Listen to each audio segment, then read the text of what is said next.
Bon, nous allons faire maintenant un plan un peu plus détaillé de l'assemblage qui vous est présenté ici. Assemblage très simple donc.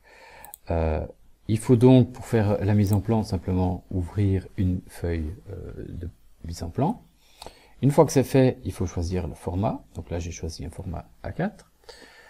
Quand le format A4 est choisi, eh bien, on va insérer une vue. Je vais donc dans la mise en plan, choisir la vue du modèle, repérer le modèle ici, double-clic, choisir ensuite l'orientation. Alors ici, je vais réaliser une coupe de manière à rendre visibles toutes les pièces. Donc je vais d'abord mettre une vue pour indiquer par où passe le plan de coupe. Je vais décider si je vois ou non les arêtes. Je peux donc décider en cachant avec cette option-là les arêtes. Double-cliquer. Et puis je vais acter. Alors si ça ne s'est pas fait, ça arrive. On reclique sur l'option et on sort de là. Je vais réaliser maintenant une coupe de ce collier de serrage. Donc je vais faire passer la coupe par le centre exact qui est ici.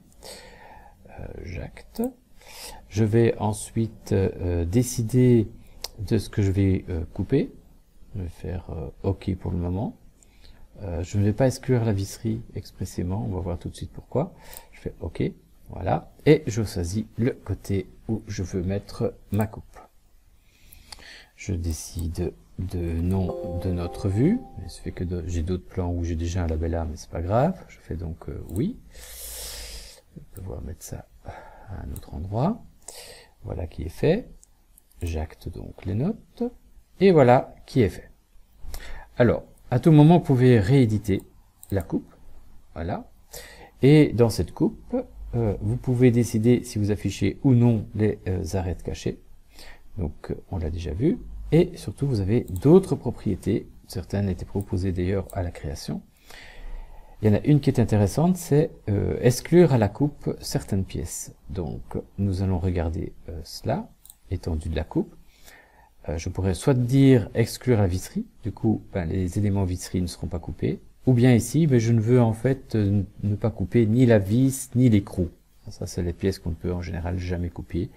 Donc ce que je fais, je désigne la vis, elle se rajoute dans ma liste, et je vais désigner également l'écrou. Normalement il se rajoute dans la liste. Je vais quand même faire attention que c'est bien la vis et l'écrou qui soient sélectionnés, c'est bien le cas, et je vais faire OK. Vous voyez que là, il y a une modification de l'affichage. La rondelle est encore hachurée, tandis que la vis et l'écrou sont maintenant visibles. Alors là, il manque certaines choses, comme par exemple les filets. Alors, pour pouvoir rendre visibles les filets, on va sortir de là, je vais demander de faire insertion objet du modèle.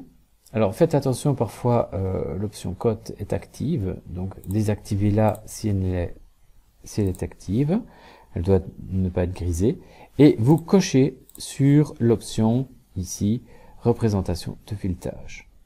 Vous désignez la vue concernée, voilà, et vous faites OK. Il va vous signaler une petite modif, voilà, et maintenant si je vais voir en détail, je vois que le filet apparaît. Alors malheureusement, il ne respecte pas exactement nos normes, puisqu'il met un trait interrompu ici, il met un filet visible, mais il devrait être en partie caché par l'écrou. Bon, on va s'adapter à ce que SolidWorks nous fait, c'est pas trop grave. Alors dans l'habillage de la vue, il manque encore certaines choses, je vais dans les annotations. Dans les annotations, je vais demander d'avoir un axe de centrage pour les cercles, je vais prendre le plus grand, voilà qui est fait, je vais acter. Une fois que c'est acté, je vais pouvoir modifier un petit peu l'aspect de ces arêtes.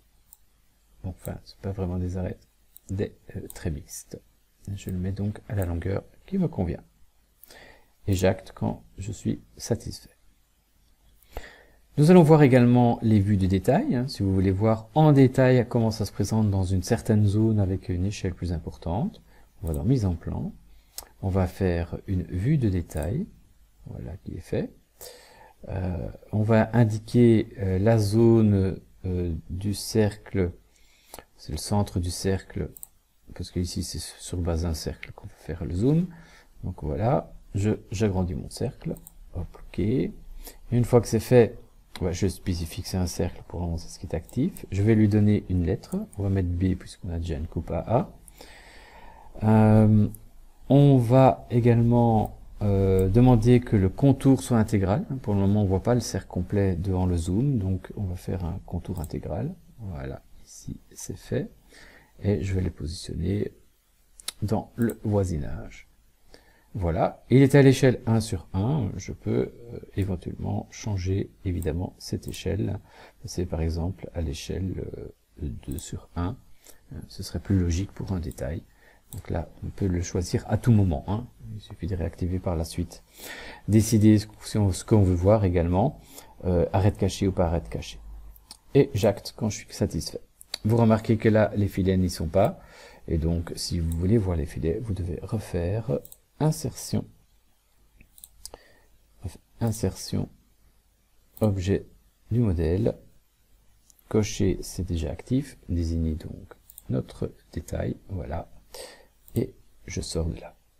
Alors je peux toujours décider à tout moment de cacher certains traits s'ils ne m'intéressent pas, comme par exemple ce trait-ci, je peux demander de le cacher s'il ne m'intéresse pas. Alors, si je ne suis pas tout à fait d'accord avec le nombre de traits de hachure qui apparaissent dans une zone, je peux le modifier. Double-cliquons sur la zone. Voilà. Vous voyez apparaître les définitions de hachure. Vous débranchez l'option hachure du matériau. Vous demandez d'augmenter le nombre de traits. Donc, si je mets par exemple 2, 3, au fur et à mesure, ça se remplit un peu mieux. Et vous pouvez même changer l'angle si vous le désirez. À bon escient. Voilà, comme ça nous avons un peu plus de détails dans la mise en plan du plan d'ensemble.